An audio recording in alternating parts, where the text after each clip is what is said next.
there's a type of person nobody notices. She wakes up early on Sunday, gets ready in silence, and goes to a specific place. Not because she's obligated to, not because someone is waiting for her. She goes because at some point during the week, she needs a space where nobody will demand anything from her, where she can finally stop pretending everything is all right. Have you ever noticed people who arrive at church before everyone else? They sit in a corner, they don't talk to anyone, they just stay there, breathing deeply, as if that pew were the only place in the world where they can rest from themselves. This video isn't about religion, it's about what goes on in the minds of those who seek this place. About the invisible weight they carry all week, which they try to leave outside the door. When you understand what's really happening psychologically, you'll never look at this scene the same way again. Before we continue, subscribe to the channel. Here we talk about what people feel, but rarely manage to put into words. Many people don't go to church in search of God. They go in search of silence. Real silence. The kind that doesn't exist at home, at work, or even inside their own head. Modern life has robbed people of the right to peace. Everything is noise, notification, demand. At some point, the brain begins to search, almost instinctively, for a place where it can simply stop. It's no coincidence that mentally exhausted people feel immediate relief in such an environment. Neuroscience explains part of this. Low light, repetitive sounds, and predictable structure activate a regulatory response in the brain. The nervous system, on alert all week, finally understands it can switch off. And that's when many people cry without knowing why. It's not faith. It's exhaustion leaving the body. There's a specific type of person who goes to church and nobody talks about it. The one who, on the outside, seems perfectly fine. They have a job, a family, a routine. They smile when they need to. They answer, "I'm fine," when someone asks. They solve other people's problems before their own. But inside, this person feels an exhaustion they can't even name. It doesn't go away with sleep or vacations. It's existential exhaustion. That strange feeling of functioning perfectly outside, while inside, something is slowly breaking down. These people go to church because it's one of the few places where they can stop being strong, stop being the person everyone turns to. There, in that pew, they can finally be who they really are, someone silently crying out for help.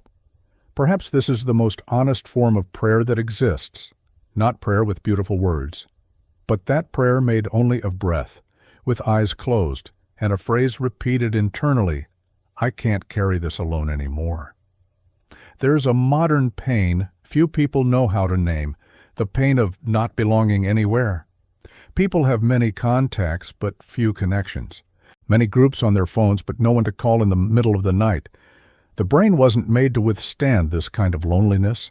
We are a species that survived in tribes. For thousands of years, being separated from the group meant death.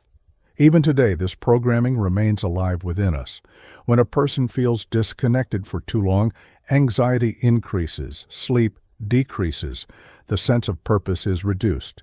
For many people, the church has become the last possible tribe, the last place where they hear their name called, the last place where someone asks how they are and seems to genuinely want to know, the last place where they are recognized as a person, not as a function. It's not doctrine, it's emotional survival.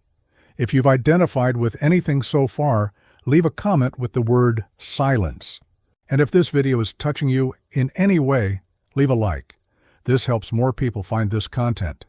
There's something psychology understands well, the power of rituals.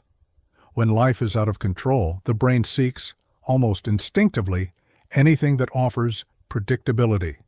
That's exactly what a church environment offers. The same time, the same pew, the same songs, the same words.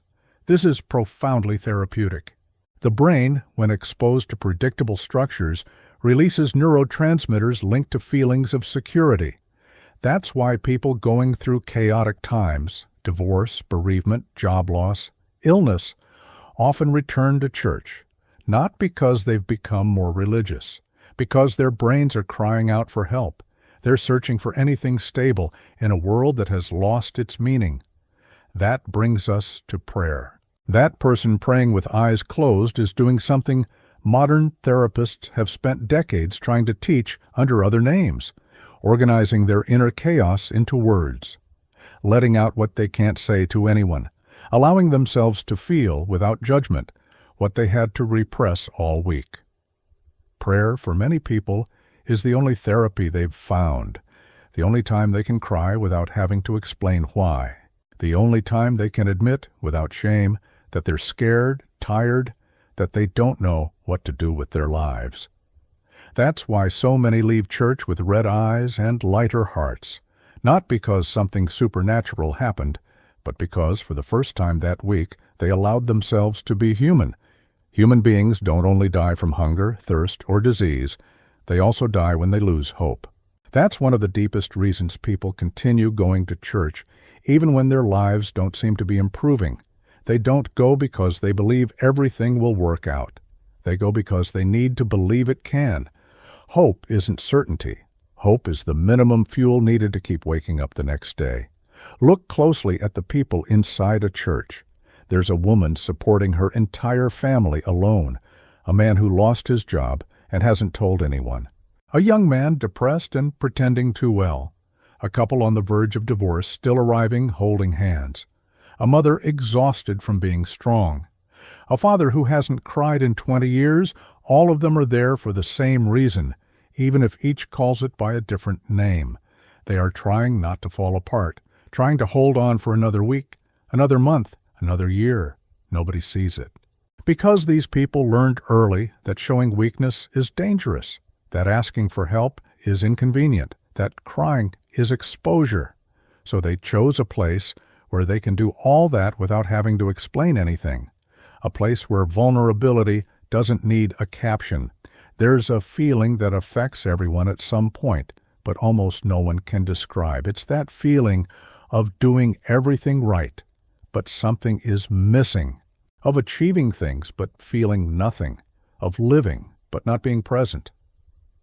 Psychology calls this existential emptiness, and this is one of the most silent forces that draw people into a church. There, even without understanding why, they feel it diminishes a little. It doesn't disappear, but it diminishes. And for those who live with it every day, that's enough to keep going. This emptiness cannot be cured with money, relationships, or travel. It can only be cured with meaning, and it is precisely meaning these people are seeking, even if they never use that word. Many people who attend church aren't there because they have all the answers. They're there because they have all the doubts, not because they've found God, because they've lost themselves and don't know where to go anymore. Perhaps this is the most honest form of spirituality that exists, the kind that doesn't come with certainty, the kind that comes with weariness, the kind that kneels not because it believes in everything, but because it can no longer stand alone. So the next time you see someone going to church in silence, sitting in a corner, hands clasped, eyes closed, remember this. That person may not be praying for a miracle. They may just be trying to get through another week, trying to keep alive the last hope they still have. Perhaps that's what the church represents for so many people. Not a place of answers, but a place where, for an hour, it's permitted to have no answers at all, where it's permitted to be broken, to be human, to rest from oneself. Because in the end, most people who go to church aren't seeking eternal salvation. They're seeking something much simpler and much more urgent. They're trying not to silently fall apart. If this video touched you, leave a comment telling us what you felt while watching it. Leave a like, and click on the video that's currently playing on the screen. I think it will speak directly to what you're feeling right now.